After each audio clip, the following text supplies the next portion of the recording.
हाथ में मेहंदी रचा के तोहरे नाम लिखवा के, आँख में सपना सजा के कहतानी तोहे फरिया के, जो हिला रहिया दिल के खुला दरवाजा, बारात लेके आजा, बारात लेके आजा।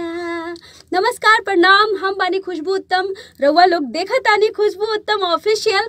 और बारात लेके आजा हम यही से कहतानी कि हमार आइल बाटे एगो नयका वीडियो बारात लेके आजा, जेकर डायरेक्टर बानी नवीन कुमार सिंह जी और बहुत सारे लोग, प्रवीण उत्तम जी, हम खुद। और रउआ लोग वीडियो जरूर देखी और वीडियो कैसन लागता कमेंट करके जरूर बताएं, क्योंकि राउर कमेंट के हम एक एक कमेंट के पढ़ी ले और सब के हम चाहे। और कमेंट देख के इतना खुशी होता है ना कि मत पूछिए। कमेंट देख के लगता है कि लोग मेरी चीज़ों को अच्छी मतलब पसंद कर रहे हैं, लाइक कर रहे हैं, तो बहुत अच्छा लगता है। आप लोग कमेंट करना बिल्कुल ना भूलें।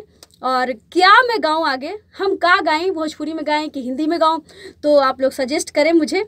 और खुशबू उत्तम पे जैसे आप सारे वीडियोज़ पे इतना प्यार आशीर्वाद देते हैं, मेरे स्टेज शो, मेरे लाइव शोज़ को भी इतना पसंद करते हैं, तो हम चाहेंगे कि ये मेरा जो लेटेस्ट वीडियो आया है स्पेशली फॉर बाराती डांस, तो आप लोग से नम्र निवेदन बाटे कि बारात लेके आ जा के खूब बजाएं, डीजे में बजाएं, साउंड में बजाएं, दुआर लगाई में बजाएं, काका होता, मटकोर, जनेऊ, मतलब एवरीथिंग सब में बजाएं, बारात लेके आ जा। और वीडियो कैसा लागल कमेंट करके जरूर बताएं। Thank you. और चैनल के सब्सक्राइब और बेल आइकन दबावे के बाद बेल आइकन जरूर दबाएं। Thank you so much.